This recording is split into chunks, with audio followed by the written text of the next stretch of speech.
noche.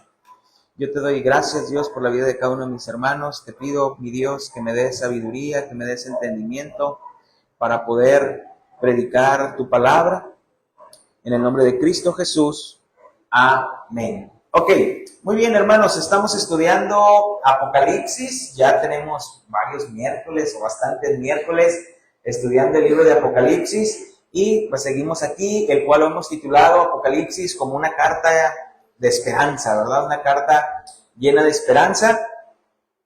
Y el tema pasado, lo que hablamos de Apocalipsis, hablamos sobre los dos testigos, dijimos, y la séptima trompeta. Fue lo que estuvimos hablando, no lo alcanzamos a ver en un solo tema, lo tuvimos que partir en dos, pero en resumidas palabras hablamos que ¿quiénes son estos testigos? Decíamos que estos dos testigos son la iglesia. Los testigos son la iglesia de Cristo, ¿verdad? Ya que en Ezequiel nos habla sobre los olivos, nos habla sobre los candeleros, y como hemos estudiado Apocalipsis, hemos visto que cuando se refiere a los candeleros se refiere a la iglesia. Y decíamos que el candelero está encendido porque tiene aceite. Entonces nosotros somos los que testificamos. ¿Por qué? Porque tenemos al Espíritu Santo. Entonces por eso nosotros somos estos, o la iglesia representa a estos dos testigos. Ok, hermanos, y hoy vamos a dar inicio o vamos a estudiar el capítulo 12. El capítulo 12 es ahí donde vamos a adentrarnos en el capítulo 12 de Apocalipsis. Capítulo 12 de Apocalipsis. Y dice, voy a leerlo, dice... Hoy ustedes tienen ahí, como si traen la Reina Valera, van a tener como subtítulo La Mujer y el Dragón, y ese título es el que vamos a dejar para este mensaje, ¿ok? Dice, Apocalipsis capítulo 12, versículo 1, dice, apareció en el cielo una gran señal, una mujer vestida de sol, con la luna debajo de sus pies, y sobre su cabeza una corona de 12 estrellas. Y estando encinta, clamaba con dolores de parto, en la angustia del alumbramiento. También apareció otra señal en el cielo, he aquí un gran dragón escarlata, que tenía 7 cabezas y 10 cuernos, y en sus cabezas 7 diademas, y su cola arrastraba la tercera parte de las estrellas del cielo, y las arrojó sobre la tierra. Y el dragón se paró frente a la mujer que estaba para dar a luz, a fin de devorar a sus hijos tan pronto como naciese. Y ella dio a luz un hijo varón, que regirá con vara de hierro a todas las naciones, y su hijo fue arrebatado para Dios y para su trono. Y la mujer huyó al desierto, donde tiene lugar preparado por Dios para que allí la sustenten por 1270 días. Después hubo una gran batalla en el cielo.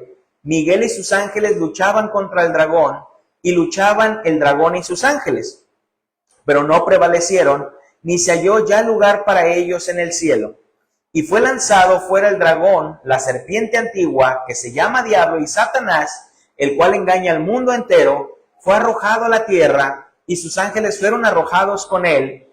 Y entonces oí una gran voz del cielo que decía, ahora ha venido la salvación, el poder y el reino de nuestro Dios, y la autoridad de su Cristo, porque ha sido lanzado fuera el acusador de nuestros hermanos, a los que acusaban delante de nuestro Dios día y noche. Y ellos le han vencido por medio de la sangre del Cordero y de la palabra del testimonio de ellos, y menospreciaron sus vidas hasta la muerte. Por lo cual, alegraos cielos y los que moráis en ellos, ay de los moradores y de la tierra y del mar, porque el diablo ha descendido a vosotros con gran ira, sabiendo que tiene poco tiempo. Y cuando vio el dragón que había sido arrojado a la tierra, persiguió a la mujer que había dado a luz al hijo varón, y se le dieron a la mujer 2 alas de la gran águila, para que volase delante de la serpiente al desierto, a su lugar, donde es sustentada por un tiempo y tiempos y la mitad de un tiempo. Y la serpiente arrojó de su boca tras la mujer agua como un río, para que fuese arrastrada por el río. Pero la tierra ayudó a la mujer, pues la tierra abrió su boca y tragó el río que el dragón había echado de su boca. Entonces el dragón se llenó de ira contra la mujer y se fue a hacer guerra contra el resto de la descendencia de ella, los que guardaban los mandamientos de Dios y tienen el testimonio de Jesucristo. Hermanos, si no estamos llevando el estudio de Apocalipsis o no hemos estudiado desde un principio Apocalipsis, pues vamos a encontrar a lo mejor cosas que no nos van a cuadrar o cuántas especulaciones no hemos visto acerca de este capítulo, el capítulo 12.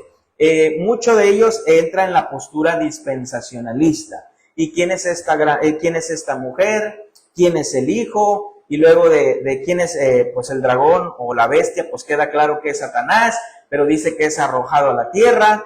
Y luego dice que va a hacer guerra contra la descendencia de la mujer, pero se le dan 2 alas. Entonces, algunas posturas, y sobre todo más cargado a la dispensacionalista, no quiero decir que todos en esta manera, pero se basan y donde dicen, estas cuando se le dan las alas de águila, se está refiriendo a Estados Unidos. Estados Unidos es el único país que siempre ha protegido a Israel. Y cuando se representa a Estados Unidos, siempre es representada como un águila. Entonces, aquí está profetizado Apocalipsis. Hermanos, y no me lo estoy inventando, es verdad. Así, de esta manera, muchos hermanos lo creen o lo piensan. Y dicen, entonces Estados Unidos, aquí está. El día que Estados Unidos deje de proteger a Israel, es ahí donde se va a venir un caos. Hermanos, del capítulo 12 al capítulo 14, vamos a encontrarnos una visión, voy a llamarlo así, vamos a encontrarnos una visión, pero a su vez dividida en 7 partes. Una visión, pero a su vez dividida en 7 partes. Qué curioso, ¿no? 7 sellos, 7 trompetas, una visión, pero dividida en 7 partes. Hermanos, y lo que estamos leyendo no es nada nuevo debajo del sol, porque esto ya había sido profetizado en el Génesis, mejor conocido Génesis 3:15 como el protoevangelio. En Génesis 3:15 es cuando el Señor le dice a la serpiente, y pondré enemistad entre ti y la mujer, y entre tu simiente y la simiente suya, esta te herirá en la cabeza y tú le herirás en el calcañar. Algunos estudiosos de la palabra de Dios dicen que el capítulo 12 de Apocalipsis se le puede conocer como la natividad contada por Juan. La natividad contada por Juan. O Juan anunciando el nacimiento del Señor Jesucristo. Y qué curioso que cuando Juan, el apóstol Juan, habla del evangelio, no habla nada referente al nacimiento del Señor Jesucristo.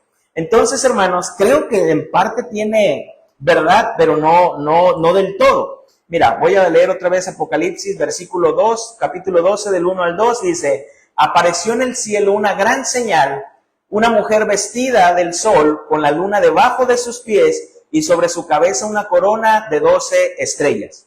Y estando encinta, clamaba con dolores de parto, en la angustia del alumbramiento.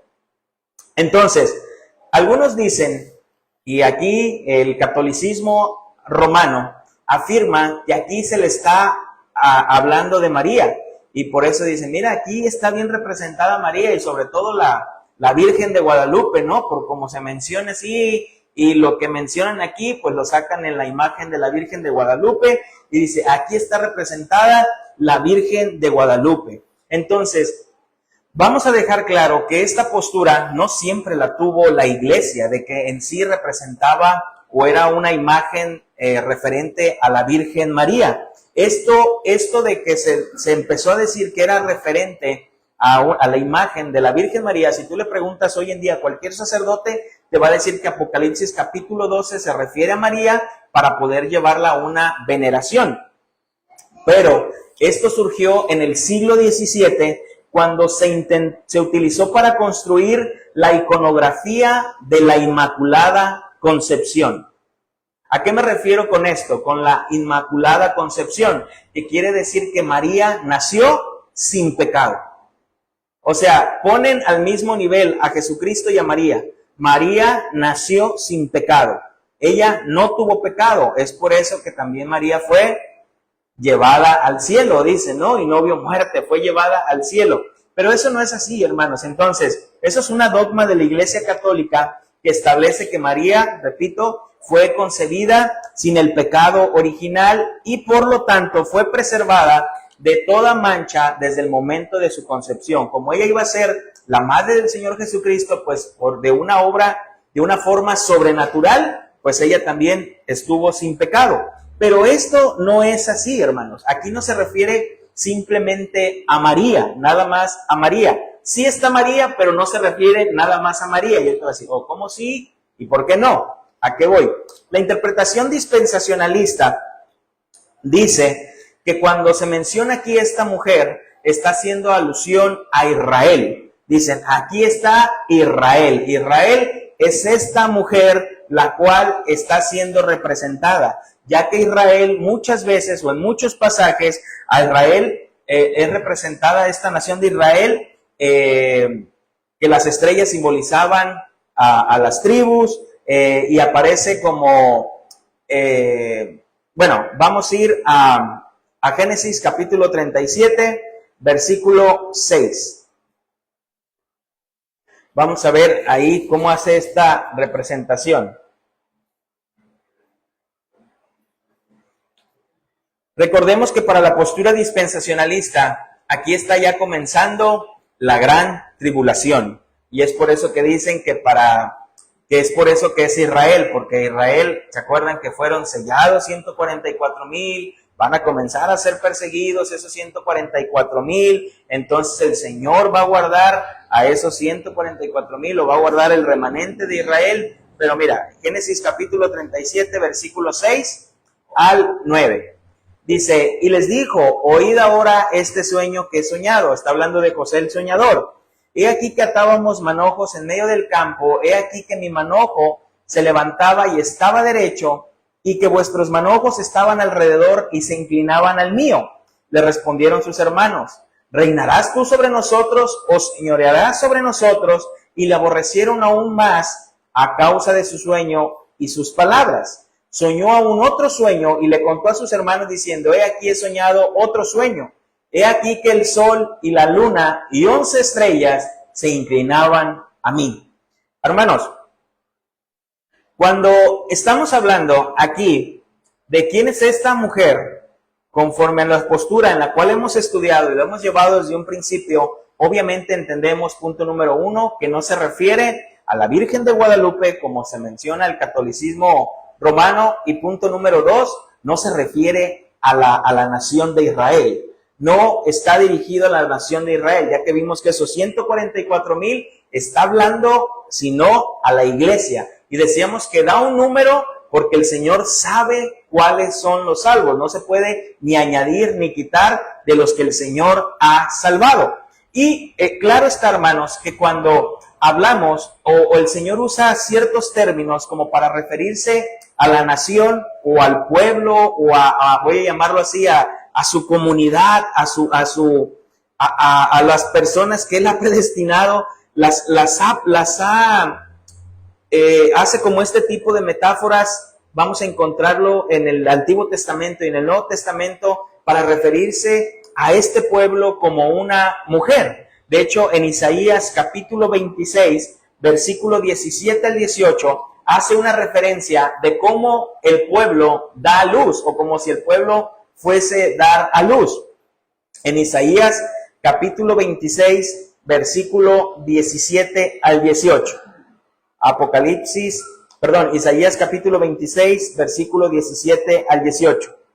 Dice, como la mujer encinta, cuando se acerca al alumbramiento, gime y da gritos en sus dolores, así hemos sido delante de ti, oh Jehová.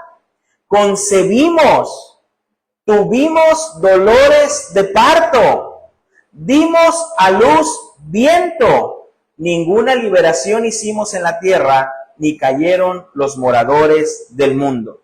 Hermanos, podemos ver aquí en el libro de Apocalipsis que cuando Juan hace referencia a una mujer, Juan no se está enfocando nada más en María o pensando en María, porque recordemos que no, el propósito de Juan no es caer a adorar a María ni llegar a venerar a María. Lo que Juan se está refiriendo aquí, cuando dice que habla sobre una mujer, Juan se enfoca más a una representación o a una comunidad de creyentes. Esta comunidad de creyentes, hermanos, recordemos que la salvación es por fe. Por fe. Aún en el Antiguo Testamento era por fe. Y Abraham creyó a Dios y le fue contado por justicia. ¿Qué fue lo que Abraham le creyó a Dios? ¿Qué fue? Nada más salirse de su tierra y de su parentela. Vete de aquí, vete a otro lugar. Eso fue lo que le creyó.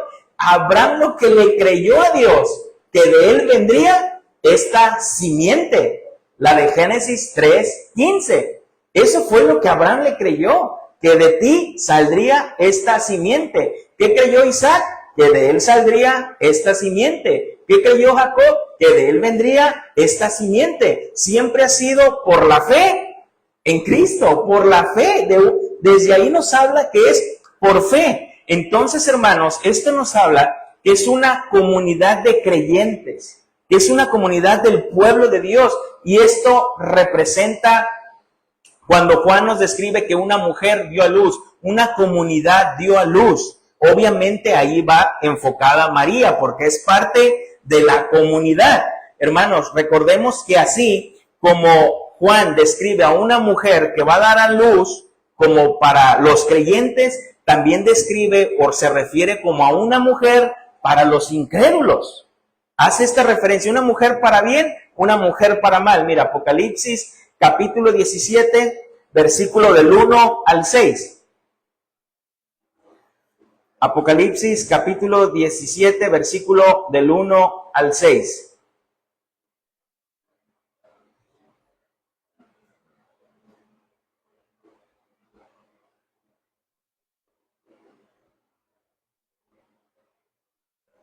Dice, vino entonces uno de los 7 ángeles que tenían las 7 copas y habló conmigo diciéndome, ven acá y te mostraré la sentencia contra la gran ramera, la que está sentada sobre muchas aguas, con la cual han fornicado los reyes de la tierra y los moradores de la tierra se han embriagado con el vino de su fornicación. ¿Ves cómo Juan da un contexto como si fuera una mujer? Y dice, y me llevó en el espíritu al desierto y vi una mujer sentada sobre una bestia escarlata, llena de nombres de blasfemia, que tenían 7 cabezas y 10 cuernos, y la mujer estaba vestida de púrpura y escarlata, y adornada de oro, de piedras preciosas y de perlas, y tenía en la mano un cáliz de oro lleno de abominaciones y de la inmundicia de su fornicación, y en su frente un nombre escrito, un misterio: Babilonia la grande, la madre de las rameras y de las abominaciones de la tierra. Y vi la mujer ebria de la sangre de los santos y de la sangre de los mártires de Jesús. Cuando la vi, quedé asombrado con gran asombro. Hermanos, ¿qué significa la palabra iglesia? ¿Qué significa la palabra iglesia?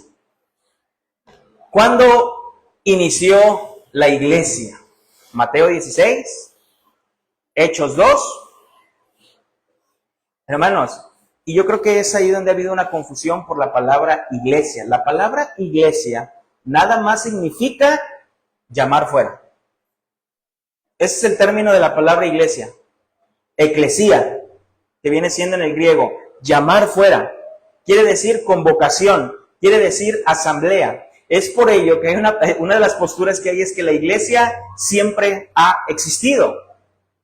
La iglesia siempre ha estado, tanto en el Antiguo Testamento como en el Nuevo Testamento, porque es llamar fuera a esos que el Señor llamó fuera aún en el Antiguo Testamento. Los llamó fuera, o el Señor los convocó para la salvación. Lo que hizo en el Nuevo Testamento, nada más que en Hechos, ahora ya viene a morar el Espíritu Santo y es cuando se empieza a conocer más el término iglesia. Pero en sí el Señor viene por un solo pueblo, por un solo pueblo. Ya no hay griego, ya no hay judío, ya no hay, somos uno en Cristo. Hermanos, entonces, podemos ver aquí que obviamente está llamando a una comunidad, pero dentro de esa comunidad obviamente está María. No sé si logro explicarme, pero no quiero confundirlos. O sea, obviamente cuando habla de la comunidad, dentro de la comunidad de los santos está María. Entonces, ahí en Apocalipsis 12 En el versículo 3 dice, también apareció otra señal en el cielo, he aquí un dragón escarlata que tenía 7 cabezas y 10 cuernos, y en su cabeza 7 diademas. Hermanos, eso nos habla cuando empieza a decir que de aquí, vendría el Mesías, de esta comunidad. Qué curioso es que te fijas cómo siempre quisieron, o Satanás estuvo operando aún en el Nuevo Testamento para destruir la simiente. Cuando nace Moisés, ¿a quiénes mandaron matar? A los varones, a los niños. Cuando está David, ¿quién lo quería matar? Saúl. La descendencia de ahí iba a venir, de David. ¿Cuántas veces no quiso matarlo? Viene Jesucristo, ¿quién pasa? Herodes. ¿Qué manda matar? Niños. Dentro de todo, Satanás aún él sabía de dónde iba a venir la simiente. Pues se lo dijo Dios. La simiente y tu simiente. Entonces, qué curioso es que, si le llamamos curiosidad, es que siempre se ha tratado de quitar esto o evitar el nacimiento del Señor Jesucristo, la simiente que se había profetizado en Génesis 3:15. Entonces dice, también así como apareció una señal en el cielo de una mujer, de una comunidad que vendría y daría luz a un niño, y esto ahorita lo vamos a ver más adelante, dice, nos habla de una bestia escarlata que tenía 7 cabezas, 10 cuernos y en sus cabezas 7 diademas. Hermano, yo no te voy a hablar y te voy a decir, mira, estas 7 cabezas son estos 7 reinos. ¿Y qué culpa tiene Putin de meterlo aquí a la Biblia? ¿Qué culpa tiene Trump de meterlo aquí a la Biblia? Lo que lo que sí nos habla la Biblia es que obviamente son reinos, hermanos.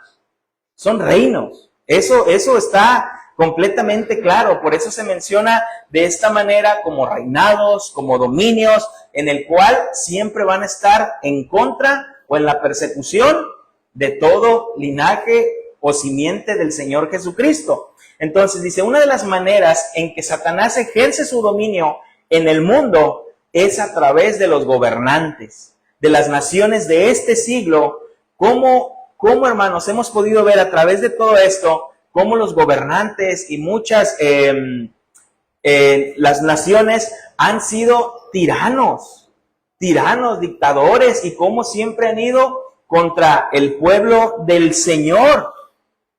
¿Cómo siempre han ido a atacar conforme al Señor? Algunos intérpretes dicen que cuando menciona la bestia, de esta manera dice que la bestia representa como la autoridad completa, la inteligencia y el talento, pero no la sabiduría. Y esto algunos estudiosos lo ponen en esta postura. Dice, el número 10 representa la totalidad de la tierra, la cual es por tanto limitada. Los cuernos son un símbolo de fuerza física y política, y las 7 diademas representan la autoridad política. Pero al fin y al cabo, volvemos al punto, es que nos habla de imperios, nos habla de reinos, nos habla de gobiernos. Entonces, hermanos, aún Daniel habla de esta bestia. Y no nos imaginemos, recordemos que estamos leyendo una literatura apocalíptica, que vamos a encontrar una persona así, con cabezas, no nos imaginemos eso. Aún Daniel ya nos había hablado de esta bestia. En Daniel capítulo 7, versículo 23, Daniel 7, versículo 23 al 28, dice, dijo así, Daniel 7, 23 al 28, dijo así, la cuarta bestia será un cuarto reino en la tierra, la cual será diferente de todos los otros reinos, y a toda la tierra devorará, trillará y despedazará. Y los 2 cuernos significan que de aquel reino se levantarán 10 reyes, y tras ellos se levantarán otro, el cual será diferente de los primeros, y a 3 reyes derribará, y hablará palabras contra el Altísimo, y a los santos del Altísimo quebrantará. Pensará en cambiar los tiempos y la ley. Serán entregados en sus manos hasta tiempos y medio tiempo. pero se sentará el juez y le quitará su dominio para que sea destruido y arruinado hasta el fin, y que el reino y dominio y la majestad de los reinos debajo de todo el cielo sea dado al pueblo de los santos del Altísimo, cuyo reino es reino eterno, y todos los dominios le servirán y le obedecerán. Aquí fue el fin de sus palabras. En cuanto a mí, Daniel, mis pensamientos me turbaron y mi rostro se demudó, pero guardé el asunto en mi corazón.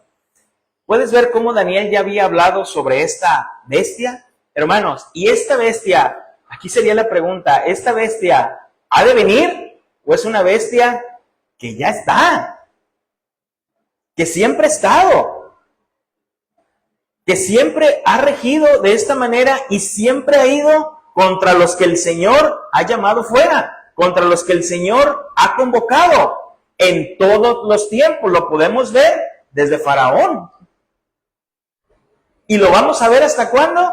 Hasta la segunda venida del Señor Jesucristo. Es algo que siempre ha estado, hermanos.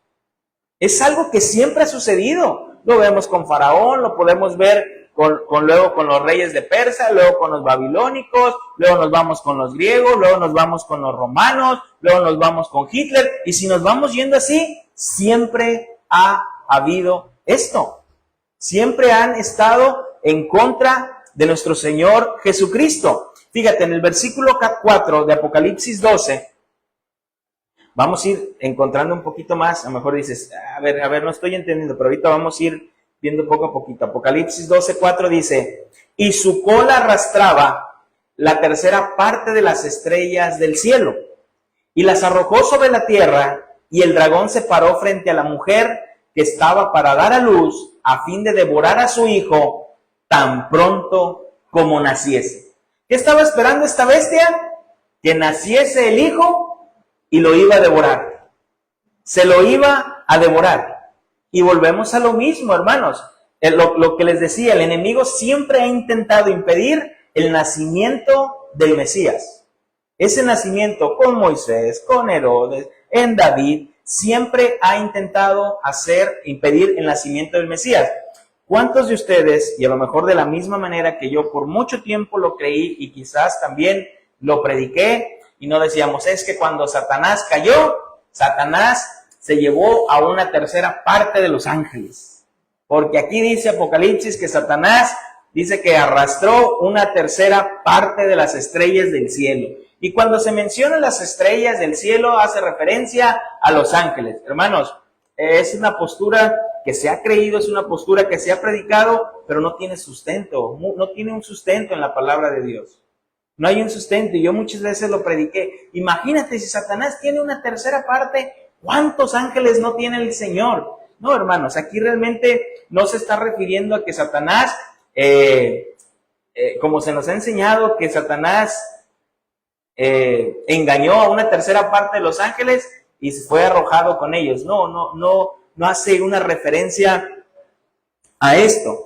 Y no nos vamos a enfocar entonces a sacar una referencia, porque realmente caería en una especulación cuando habla aquí que la tercera parte se llevó. Pero lo que vamos a enfocarnos aquí es que el dragón se paró frente a la mujer que estaba ahí listo para cuando la mujer fuera a dar a luz. La iba a devorar. La iba a devorar. Pero el versículo 5 de Apocalipsis 12 nos dice, y ella dio a luz un hijo varón, que regirá con vara de hierro a todas las naciones, y su hijo fue arrebatado para Dios y para su trono. El hijo varón vino, nació, dio su vida, y el Señor lo resucitó de entre los muertos. El Hijo de Dios no fue devorado. Parecía ser devorado en la cruz del Calvario, pero fue el mismo Dios quien lo resucitó, y fue el mismo Dios quien lo llevó y lo sentó en el trono celestial. Fue el mismo Dios. Dios lo resucitó de entre los muertos. Fue nuestro Señor Jesucristo quien venció la muerte. Mira, en Salmo capítulo 2, versículo 8, nos habla de lo que el Señor Jesucristo haría. Salmo capítulo 2, versículo 8.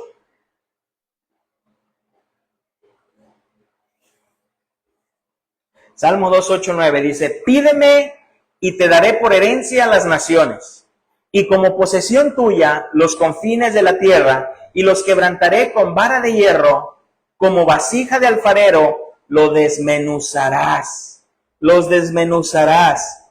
Y fíjate, la postura dispensacionalista dice aquí que cuando habla de ese hijo varón, lo que realmente está hablando es que el remanente de Cristo se va a identificar íntimamente en el trono de Cristo en el reinado milenial. Y es aquí que cuando dice que el Hijo regirá con vara de hierro y con todo esto dicen, esto lo hará en el reinado milenial. Un reinado que todavía no está. Hermanos, yo no sé tú si estás esperando un reinado milenial, pero para mí Cristo está reinando. Yo no estoy esperando un reinado milenial, ni literal, porque para mí Cristo está reinando. Desde que Cristo resucitó, Él reina. Él reina. Él es rey. Yo no estoy esperando que Cristo venga para que implante un reino milenial aquí. Yo estoy esperando que Cristo venga por su iglesia, para estar con Él por la eternidad. Por la eternidad. Hermanos, no vas a encontrar, y nos vamos a ir yendo después, pero no vas a encontrar ningún otro pasaje. Se suponen que van referente al reinado milenial, pero no es una confirmación. La única vez que tú vas a encontrar del reino de un milenio es en Apocalipsis. En otro lugar no lo vas a encontrar. Sí, pero Isaías 65 dice, no habla sobre el milenio. Sí, pero ya dijera ahí un escatólogo, Armando Alducin, ahí cuando ya lleguemos al milenio, los niños, los viejitos ya no van a morir, ¿o cómo es? Así, que va a convivir y que va a ser, y que el león va a convivir con la oveja, y que la oveja con el león, y va a ser como un paraíso, pero después de eso estar ahí, muchos se van a rebelar. Yo no creo eso, hermanos. Yo creo que el Señor, a los que ha llamado, el Señor los perfecciona, y el Señor los ha de llevar con ellos. Pero fíjate aquí cómo Juan, por eso te digo que Juan a la vez está hablando, hermanos, no perdamos esto de vista. Recordemos que cuando iniciamos estudiando Apocalipsis, Juan está escribiendo la carta a 7 iglesias que representan la iglesia universal, que representan la iglesia de todos los tiempos, pero una iglesia que está siendo atribulada, una iglesia que está siendo perseguida, una iglesia que en ese momento los estaban matando, decapitando, estaban viviendo situaciones de hambruna, de guerras. Le está escribiendo a esos hermanos. Pero Juan les está contando a su vez cómo el Señor Jesucristo nació, porque fíjate en Apocalipsis capítulo 12, versículo 6, esto te va a sonar, te va a identificar luego con los evangelios. Apocalipsis capítulo 12, versículo 6 dice, y la mujer huyó al desierto, donde tiene lugar preparado por Dios, para que allí la sustente por 1270 días. ¿Qué pasó cuando Herodes mandó matar a los niños? ¿Qué le dijo el Señor a José? Lo despertó y dijo, ¡ay, despiértate! Vete al desierto. Vete a Egipto. Porque la vida del niño peligra. ¿Quién protegió al niño? Dios. ¿Quién guardó a Cristo? Dios. Fue Dios quien lo guardó. Fue Dios quien lo protegió. Por eso le dijo, ve. Y fue Dios quien puso unos padres terrenales para que protegieran a Cristo como padres terrenales. Fue el, hey, despiértate. Imagínate que José hubiera sido flojo. Mi esposa a mí para levantarme en la mañana me habla como 4 veces. Ya es hora, ya es hora. Pero se levantó. Hey, despiértate, ve. Se levanta José, agarra al niño, a la mujer y se va. Se lo lleva. Hermano, de verdad que los lectores entendamos esto, no era un enigma lo que Juan les estaba escribiendo a los lectores. Realmente lo estaban relacionando, realmente lo estaban entendiendo. La iglesia, hermanos, así como Jesús fue llevado al desierto para ser protegido y fue Dios quien lo protegió, hermanos, la iglesia sigue estando en el desierto. Es la iglesia, nosotros estamos en este desierto, en este mundo, pero es ahí que el Señor nos sustenta y nos cuida. ¿Qué le está enseñando Juan a sus lectores? Aunque su vida esté en peligro, soy yo quien los cuida y los sustenta. Tranquilos, tranquilos. Por eso hablamos que Apocalipsis es una carta de esperanza. Tranquilos, soy yo quien los sustenta, soy yo quien los cuida. Hermanos, la iglesia comenzó a ser perseguida después de la ascensión de Cristo y se extendió a través de toda la era de la iglesia. Ahí fue donde comenzó esta persecución. Ahí es donde la iglesia comienza a ser perseguida. Entonces, hermanos, es ahí donde podemos ver cómo Juan está hablando de esta visión y les dice el nacimiento del Mesías.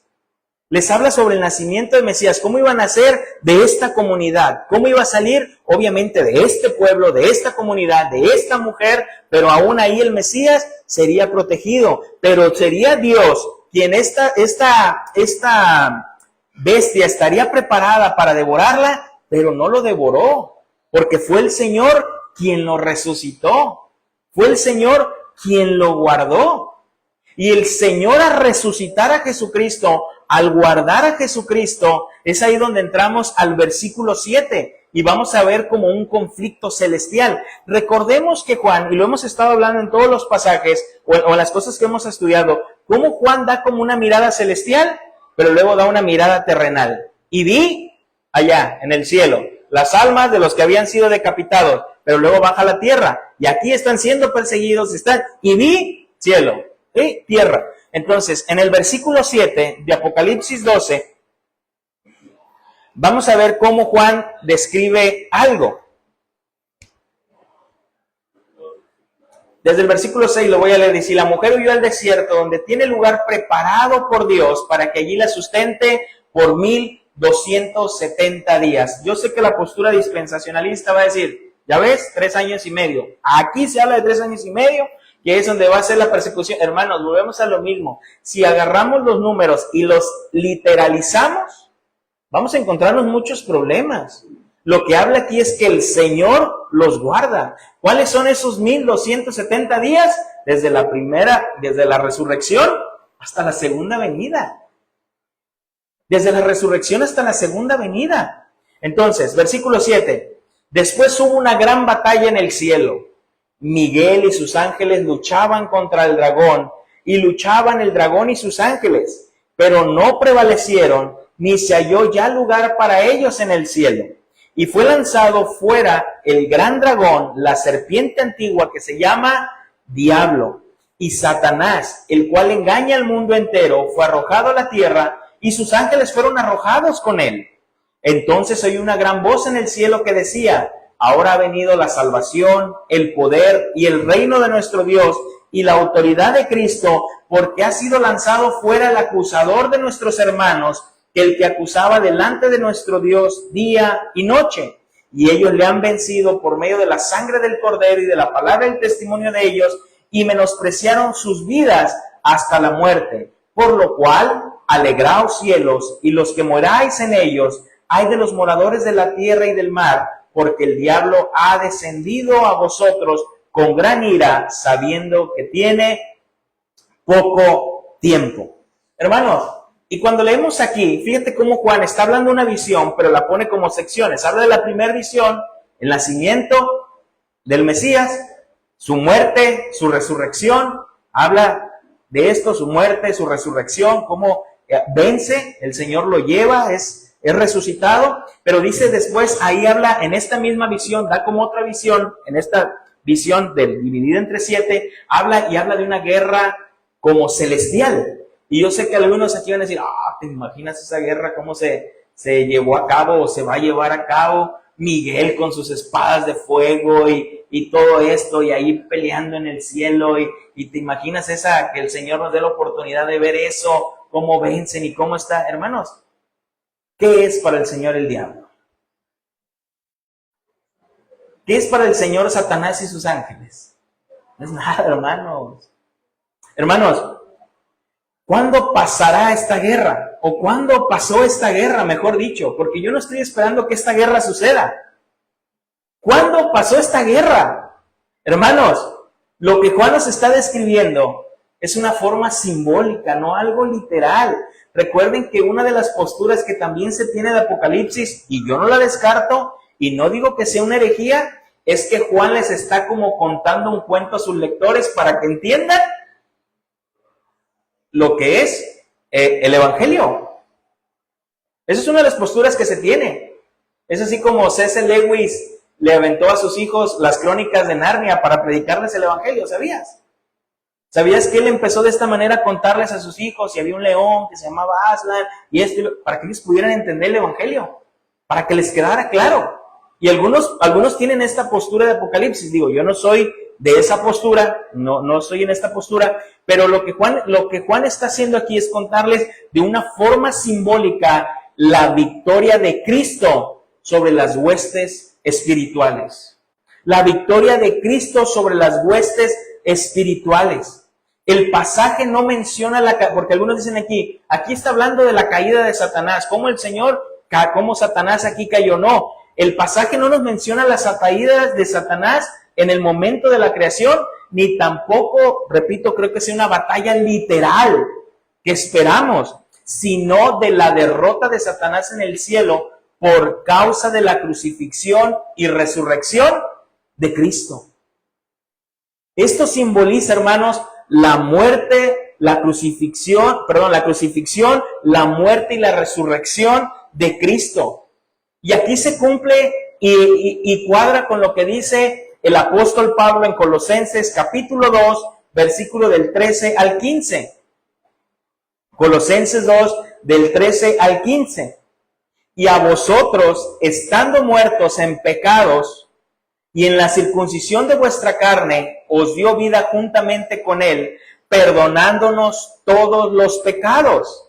Ahí viene, anulando el acta de los decretos que había entre nosotros, en contra de nosotros, que nos era contraria, quitándola del medio y clavándola a la cruz, y despojando a los principados y a las potestades, los exhibió públicamente, triunfando sobre ellos en la cruz. Triunfando sobre ellos en la cruz. Hermanos, algo pasó con la muerte de Cristo, que el acusador que estaba día y noche acusando a los santos de Dios, fue arrojado. ¿Por qué? Porque abogado tenemos, que es Cristo Jesús. Abogado tenemos, que es Cristo Jesús. Y ese abogado, que es juez, nos justifica. Y si el abogado que es juez nos ha justificado, ¿quién acusará a los escogidos de Dios? ¿Quién condenará a los escogidos de Dios? Si hay un juez, si hay un abogado, no hay lugar para un acusador.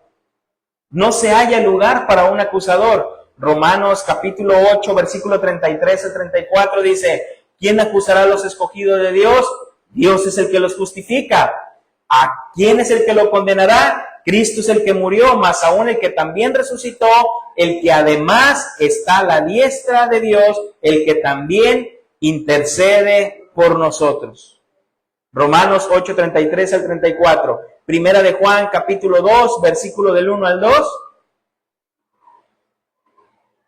Primera de Juan, capítulo 2, versículo del 1 al 2.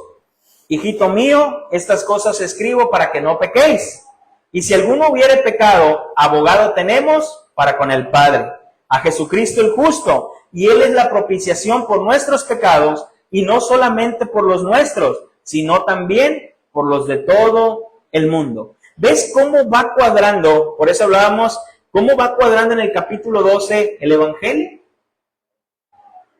Iba a nacer Cristo, nace Cristo, muere Cristo, resucita Cristo, y con esto, Satanás es despojado. Satanás es despojado. Juan está contando el Evangelio. De esta manera, Juan está contando el Evangelio. Es ahí donde Juan lo está contando y dice, y también ahí dice, pero ellos han vencido por medio de la sangre del Cordero. ¿Ve cómo Juan nos llama a nosotros vencedores? ¿Por nuestras fuerzas? ¿Por nuestros méritos? Por medio del sacrificio de Cristo. Si nosotros hemos vencido, no es por algo que nosotros hayamos hecho, es porque lo hizo nuestro Señor Jesucristo. Nuestro Señor Jesucristo lo hizo. Y nosotros hemos vencido. Recordemos que Juan está escribiendo esta carta a las 7 iglesias locales que representan la Iglesia Universal, repito, que estaba siendo perseguida, el gobierno asesinaba hermanos, echando a unos a la cárcel, castigándolos, pero Satanás estaba detrás de todo esto. ¿Qué está diciendo Juan? Aunque Satanás está vencido, no ha perdido de todo el poder. Aunque Satanás ha sido echado fuera, sigue haciendo de las suyas, Sigue haciendo de las suyas. Yo por eso me río cuando hay algunos cristianos, échame a Satanás, a mí me hacen los mandados, y que yo, y que lo... Y no es que diga, le debes de tener temor, pero no. Que si un día échame a Satanás y diga el Señor, te doy permiso. Nada más no tiente su vida porque ese me pertenece. Te doy permiso. Hermanos, el poder que Satanás tiene, aunque es vencido y ha sido echado, es un poder que es limitado por Dios. Y es lo que Dios le está diciendo a los lectores. Hey, tranquilos, Satanás está vencido. Satanás fue vencido en la cruz del Calvario. Pero aunque está vencido, no implica que ya no hace daño. Satanás sigue haciendo daño. Sigue haciendo daño. Si no, hermano, nada más dale una mirada a nuestro alrededor. Dale una mirada a nuestro alrededor. Entonces, la primer visión que tiene aquí es el nacimiento. La segunda visión que tiene, una guerra celestial. La tercera visión, voy más rápido con esta, Apocalipsis capítulo 12, versículo del 13 al 14. Y cuando vio el dragón que había sido arrojado a la tierra, persiguió a la mujer que había dado a luz al hijo varón. Y se le dieron a la mujer las dos alas de la gran águila, para que volase de delante de la serpiente al desierto, a su lugar, donde es sustentada por un tiempo y tiempos y la mitad de tiempos. Hermanos, Satanás, al no poder destruir a nuestro Señor Jesucristo, intenta destruir al pueblo de Cristo. Intenta destruir al pueblo de Cristo. Él usa su boca para engañar. Usa su boca para engañar. Aquí, repito, alguna de la postura dispensacionalista, no sé si todas, pero cuando se refiere aquí que esta de las dos águilas, una de las posturas es de que pues un país lo va a guardar, un país va a cuidar a Israel, un país va a proteger a Israel y no va a permitir que sea lastimado. Pero cuando Juan menciona aquí que este Satanás va a hacer guerra en contra de los descendientes, y creo que los lectores lo estaban entendiendo. Ahora sabemos por qué estamos pasando todo esto. ¿Por qué estamos viviendo esto? Lo que Juan está hablando aquí dice que se le dan las alas del águila. Esto simboliza, hermanos, nada más protección. Es protección. Jerusalén, Jerusalén. ¿Cuántas veces no quise protegerte? Como la gallina protege a sus pollitos. Protege a sus pollitos. En Éxodo capítulo 19, versículo 4. Éxodo 19, 4 al 5 dice: vosotros visteis lo que hice los egipcios y cómo os tomé sobre alas de águila. Sobre alas de águila y los he traído a mí. Ahora pues diréis, oído a mi voz y guardaréis mi pacto. Vosotros seréis mi especial tesoro sobre todos los pueblos, porque mía es toda la tierra. También Isaías nos dice: los muchachos se fatigan y se cansan, los jóvenes flaquean y se caen, pero los que esperan en Jehová tendrán nuevas fuerzas. Levantarán las alas y volarán como las águilas. Eso nos dice Isaías. Regresemos a Apocalipsis capítulo 12, versículo 15 al 16. Satanás intenta destruir la simiente, no puede destruir la simiente, aunque está ahí para devorar. El Señor Jesucristo va a muerte, pero el Señor lo resucita. Satanás, con la muerte y resurrección de Cristo, Satanás es despojado. Como Satanás no puede vencer, Satanás va a hacer guerra contra las descendientes de la mujer con la comunidad, con la iglesia. En el versículo 15 dice, y la serpiente arrojó su boca tras la mujer agua como un río, para que fuese arrastrada por el río. Pero la tierra ayudó a la mujer, pues la tierra abrió su boca y tragó el río que el dragón había echado de su boca. Fíjate, la bestia al no poder devorar, al poder atacar, querer atacar a los descendientes, ¿qué dice? La serpiente arrojó como de su boca, como un río, ¿no? Hacia los descendientes, como un río. ¿Cuál era su plan? Exterminarlos, matarlos. Una corrientada nos habla de esto. Exterminarlos, que fueran arrastrados por el río. Pero la tierra ayudó a la mujer, pues la tierra abrió su boca y tragó el río que el dragón había echado de su boca. ¿Qué habla? La protección del Señor, hermanos. La protección del Señor. ¿A qué se refiere este río? Es que cuando venga los últimos tiempos, va a llover un aguacero y se van a inundar, ¿o qué? O un país va a atacar y va a abrir una presa y va a inundar otra ciudad, ¿o qué? Hermanos, estamos leyendo una literatura apocalíptica.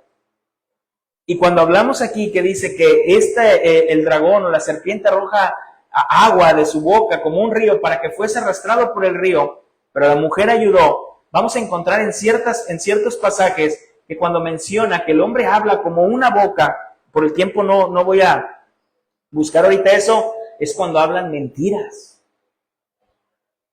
Cuando se refieren a las mentiras. Hermanos, ¿cuántas mentiras no se habla contra el pueblo de Dios? ¿Cuál es la arma de Satanás, hermanos? El engaño, la mentira. ¿Qué le dijo a la mujer? Es que Dios sabe que el día que tú comas, la mentira, el engaño. Hermanos, ¿cuánta mentira y engaño no hay contra el pueblo de Dios? Contra el pueblo de Dios. Nosotros predicamos el amor de Dios, el amor de Cristo, hablamos de reconciliación, ¿y de qué nos acusan? De faltas de amor. ¿Cuánta mentira no hay contra el pueblo de Dios? ¿Cuánta mentira no hay? Hermanos, ¿y a qué voy con esto? ¿Qué pasó? No lo voy a leer por el tiempo, pero ya estoy sobre el final. Pero ¿qué pasó cuando Coré habló mentiras contra Moisés? La tierra abrió su boca y se lo tragó. Dijo Coré, a ver, ¿a poco nomás a ti el Señor te ha llamado? ¿A poco a ti nomás el Señor te dice lo que debemos de hacer? ¿A poco a ti el Señor te puso como aquel que nos ha de guiar, aquel como juez? ¿A poco? También nosotros, dijo. No solamente ustedes. Y voy a demostrar, dice Moisés, pues mira, vamos a ver que el Señor diga. Que el Señor diga quiénes son los que han puesto. Y comenzó a hablar mentira. ¿Y qué hizo Coré? Convenció a un grupo y dijeron, no, sí es cierto, Coré tiene razón. Sí es cierto, Coré tiene razón. ¿A poco nada más Moisés? ¿A poco la única iglesia verdadera es el cristianismo? ¿A poco la única iglesia verdadera es Cristo? ¿A poco nada más por medio de Cristo se va al cielo? ¿A poco no es por buenas obras? ¿A poco Cristo? Nada más. ¿Sí? No, nosotros creemos que no. Es que el Señor decida.